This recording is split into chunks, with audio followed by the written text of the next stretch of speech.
nama saya Hotlin Tojo Sukmono dari kelas 10 IPS 1.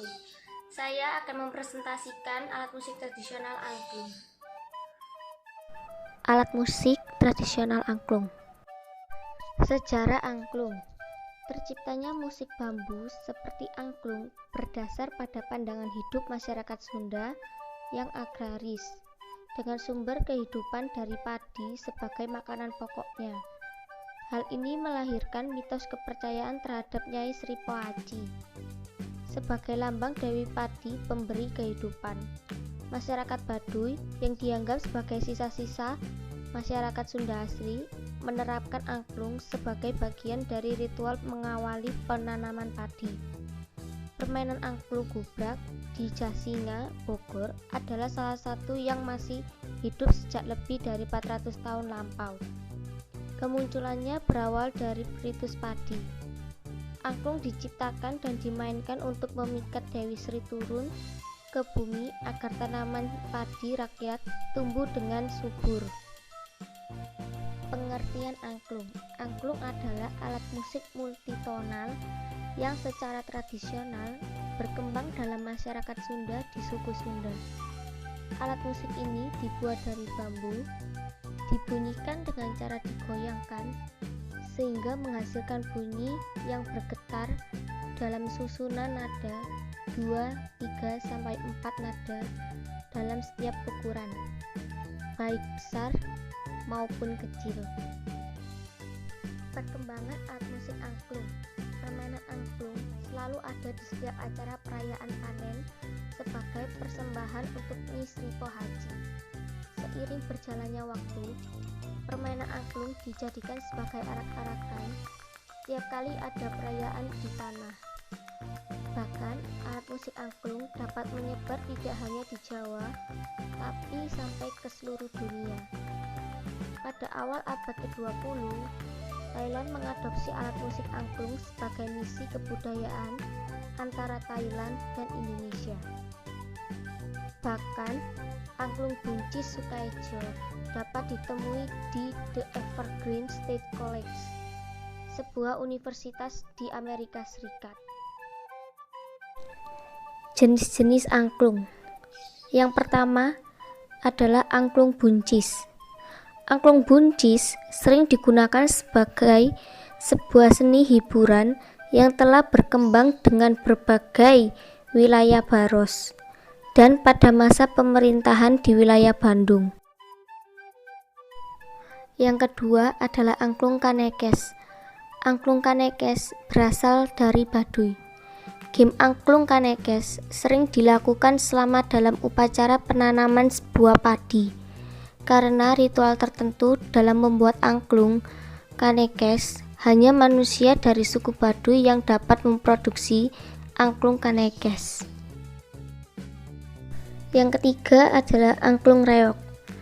Angklung reog merupakan angklung dengan suara keras yang dimainkan hanya pada saat tarian reog Ponorogo. Dan tarian reog Ponorogo adalah tarian khas wilayah Jawa Timur. Cara membuat angklung. Pemilihan pohon bambu yang berusia 5 tahun.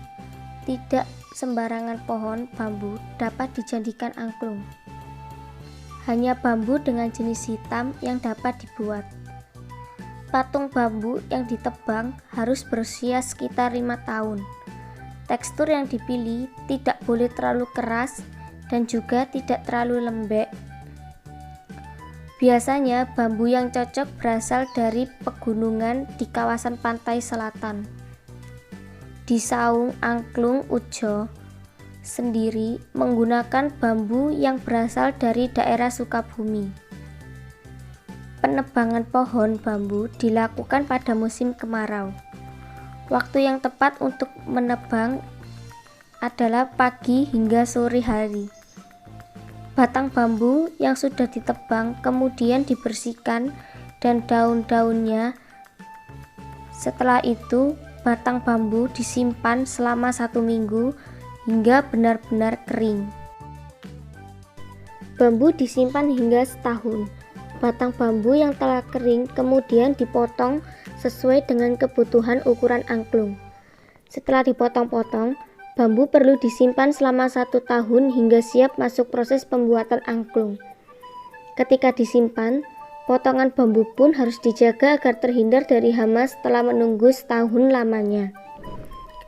Bambu-bambu sudah bisa diproses kembali. Dalam pembuatan angklung sendiri, ada 3 bagian yang harus dikerjakan, yakni bagian tabung suara, rangka, dan dasar angklung. Pengerjaan tabung suara adalah dengan cara diserut di bagian tubuh tabung suara hingga ke atas. Tabung pun diketuk-ketuk sambil dicocokkan nadanya menggunakan alat pencocok nada. Alat tersebut bentuknya seperti alat musik saron dengan beberapa bagian yang menjadi patokan suara angklung. Cara memainkan angklung. Yang pertama, letakkan tabung yang tinggi di sebelah kanan tubuh Anda, sedangkan yang kecil berada di sebelah kiri dengan posisi yang lurus atau tidak miring. Yang kedua, pada tangan kanan, genggam angklung pada bagian bawah, sedangkan tangan kiri, genggam angklung pada bagian simpul atas. Angklung digenggam dalam posisi lurus. Yang ketiga, tangan yang bertugas menggetarkan angklung adalah tangan kanan, sedangkan tangan kiri tidak turut digerakkan karena hanya memegang angklung. Gerakan tangan kanan adalah ke kanan dan ke kiri, dan gerakan dilakukan dengan cepat dari pergelangan tangan. Yang keempat, saat sudah terbiasa, Anda akan lebih sedikit lihai memainkan alat musik satu ini. Sebaiknya berlatihlah dengan memegang angklung lebih dari 1. Letakkan angklung yang berukuran lebih besar dekat dengan tubuh Anda. Apabila ukurannya cukup besar, angklung dapat dimasukkan ke dalam lengan Anda. Kalau kecil, angklung tetap dipegang dengan jari, tetapi harus tetap ada jarak antara angklung sehingga tidak saling bersinggungan. Sekian dari penjelasan saya, semoga bermanfaat bagi semua. Terima kasih.